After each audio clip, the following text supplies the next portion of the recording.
SSC 25 আগামীকালকে তোমাদের result দিবে।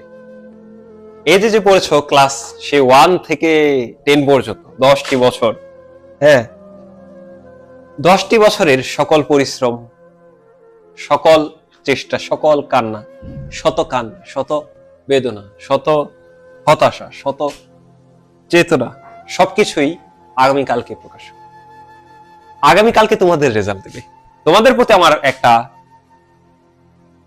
অনুরোধ, পরামর্শ, আদেশ, উপদেশ, নিষেধ সবকিছু আগামীকালকের জন্য। দেখো, যার যেমন রেজাল্টই আসুক, সর্বপ্রথম উচিত মহান আল্লাহ তাআলার কাছে শুকরিয়া আদায় করা। কেমন? অ্যাটলিস্ট আমি পরীক্ষাটা দিতে পেরেছি। যাই হোক, যে যতই বলুক ভাই, তোমার রেজাল্ট খারাপ মানে হচ্ছে তোমার কষ্টটা হয়তো আর কেউ বুঝবে না। কিরকম ভাই, অনেক লেখাপড়া করছি এসএসসি 25, নট এইচএসসি 25, ভালো মতন বুঝো, এসএসসি 25 অনেক লেখাপড়া করছি, অনেক অনেক, কত 10টা বছর লেখাপড়া করছি, বাট আর এখন আর লেখাপড়া নাই, কলম রেখে দিছি। ঠিক আছে, এরকম কি দেখো, হতাশ হওয়া যাবে না, হতাশ হওয়া যাবে না, রেজাল্ট যাই আসুক হতাশ হওয়া যাবে না। লাইফ অ্যাটলিস্ট জীবন থামায়া রাখা যাবে না। ওই যে যেমন আমার ভাই বলছে যে যেতে হবে বহুদূর, বহুদূর যেতে হবে। ঠিক আছে, তো এইচএসসির এই সামান্য রেজাল্টের জন্য মন খারাপ করা যায় না। আর যত যাই বলো না কেন, আমি কিন্তু জানি যে তুমি ভাই, তুমি বা স্যার, তুমি প্রিপারেশন মানে পরিশ্রম করছো, চেষ্টা তুমি করছো, হয়তো কিছু মার্কের জন্য প্লাস মিস যাবে, ঠিক আছে, কিছু মার্কের জন্য পাস মিস যাবে, বাট আমি জানি সবাই সবকিছু বলে, সবাই খালি দেখবা এরকম কোচিং সেন্টার, বড় বড় কোচিং সেন্টার, নাম বলবো না, মেনশন করবো না, যে এতজন এ প্লাস পাইছে, বড় বড় প্রাইভেট বলবে এতজন এ প্লাস পাইছে, এতজন গোল্ডেন এ প্লাস, এতজন, বড় বড় বিদ্যালয়গুলো, শিক্ষা প্রতিষ্ঠানগুলো, আমাদের এই লোকাল দোহারের কথাই বলি, অনেক অনেক শিক্ষা প্রতিষ্ঠান আছে, নাম বলবো না, যে তারা কি করে ব্যানার, ফেস্টুন ইত্যাদি ইত্যাদি, তারা যে এতজন এ প্লাস, এতজন এ প্লাস। ভাই, যারা ফেল করে, যারা কম মার্ক পায়, তাদের নিয়ে কেউ কথা বলে না, তাদের বিশ্বাস করো ভাই, তাদের নিয়ে কেউ কোনো কথা বলে না, কেউ কোনো না। আয়শা বলবে গলায় একটা সান্ত্বনার মেডেল ঝুলাই দিবে, বড় নাই, যাই হোক আল্লাহ যা দিছে। বাট আমি কিন্তু বুঝতেছি তুমি পরিশ্রম করছো, আমি জানি বা আমি একটা বুঝি যে একটা পরিশ্রমীর কতটা কষ্ট হইতো, কতটা বেদনা হইতো।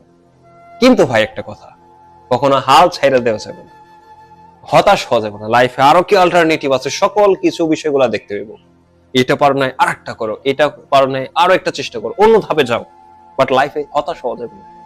হতাশা একটা শয়তানের ফাঁদ, লাইফে হতাশা একটা শয়তানের ফাঁদ। ঠিক আছে, এটা শয়তান থেকে দিছে। মুমিন কখনো হতাশ হয় না, আল্লাহর প্রিয় বান্দারা কখনো হতাশ হয় না। যদি আমি কেমন, এটা তোমরা জাজমেন্ট করবে না এটলিস্ট প্লিজ।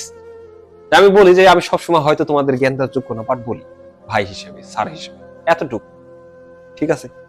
তো ভাই, যারাই একমাত্র যে লাস্ট টাইমে যাবো, তারাই বুঝবো যে তাদের কষ্টটা। আমার কাছে তীব্র অনুরোধ যে কোন একটা ভুল ডিসিশনে যাও না। প্রতি বছর সারা বাংলাদেশে অনেক স্টুডেন্ট আছে যে একটা দুর্ঘটনা ঘটে।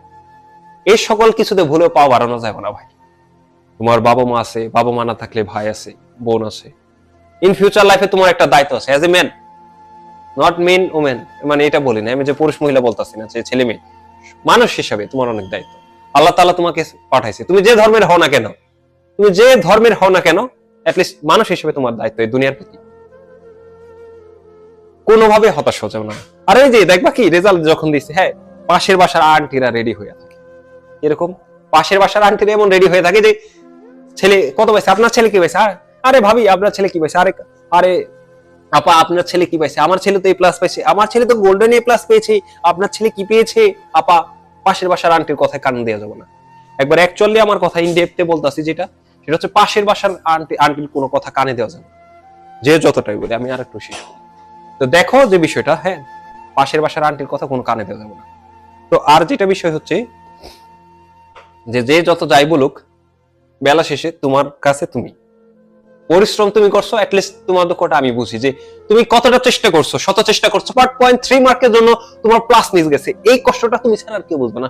সবাই এসে তোমাকে গলায় সান্ত্বনার মেডেল ঝুলাই দিবে যে না পড়ানে পারো না, বাট তোমার যে দুঃখটা ওইটা কি পরিমাণ একমাত্র যার হয় সেই জানে, একমাত্র যে ফিল করে যে সবকিছুতে পাস, সবাই পাস, বাট আমার একটা আইসিটি ফেল গেছে, আমার একটা ইসলাম শিক্ষায় ফেল গেছে, এই দুঃখটা সে ছাড়া কেউ বুঝবে না। বাট এই দুঃখটা আমি যদিও না বুঝি, বাকি কেউ না বুঝে, আল্লাহ তাআলা কিন্তু তোমার স্রষ্টা কিন্তু ঠিকই বুঝবে।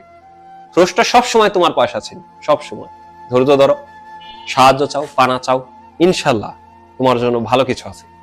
আর যারা জিপিএ 5 পাইবে তাদের প্রতি আমার একটা অনুরোধ, পরামর্শ, বেশি লাফাইবে। একবার ডিরেক্টলি বলে, হয়তো তোমার রেজাল্ট তোমার, তুমি যেমন চাই তাই করতে পারো, বাট অ্যাকচুয়ালি এক নিজের ভাই হিসেবে মনুষ্যত্ববোধ, কর্তব্যবোধ একটা থাকতে পারে যে ভাই এই কাজটা প্লিজ দয়া করে কি করবেন না। আপনার বন্ধু, তোমার বন্ধু কষ্ট পায়, এরকম কিছু কাজ করবে না। যে সে একটা খারাপ দিকে যাইতে পারে এরকম কোনো ডিসাইড করবে। এই রেজাল্টের শো অফ সবকিছু দিয়ে ডিসাইড করা যায়।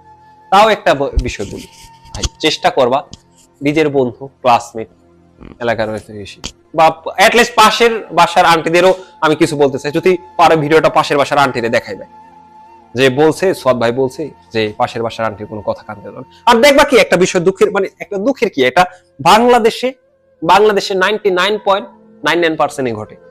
দেখবা কি কোনোদিন খবর নাই, সারা বছর খবর নাই, পরীক্ষার রেজাল্ট বের হওয়ার দিন পাশের বাসার আন্টি কল দিয়ে হাজির, এই সৎ কি হয়েছে, বা এই এরকম সিফাত, এই ধরো, এই রেদওয়ান তোমার রেজাল্ট কি, জিপিএ 5, এই ভাবি আমার ছেলে তো জিপিএ 5 পেয়েছে, আপনার ছেলে কি পেয়েছে, এরকম বলবে।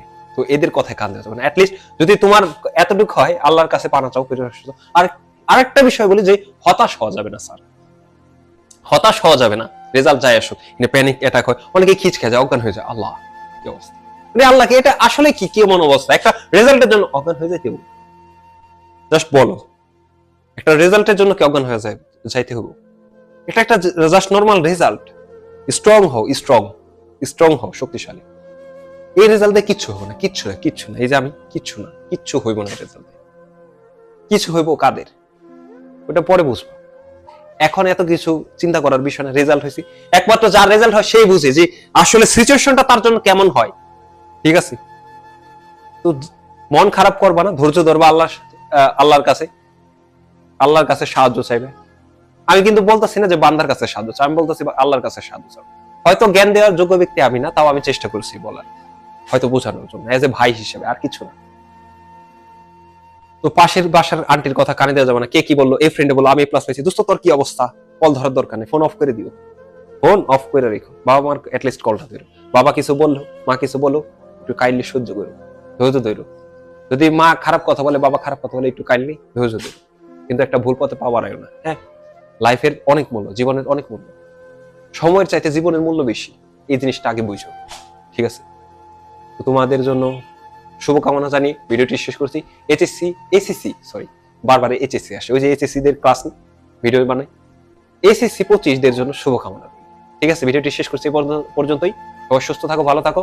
তোমাদের ম্যাট্রিক পরীক্ষা যেটা বলে লোকাল ভাষায়, এসএসসি পরীক্ষা এই 10 বছরের সাধনা সফল হোক, সুন্দর হোক। ঠিক আছে, তোমাদের আগামী পথ চলা শুভেচ্ছা জানিয়ে ভিডিওটি শেষ করছি। এ পর্যন্তই, আল্লাহ হাফেজ।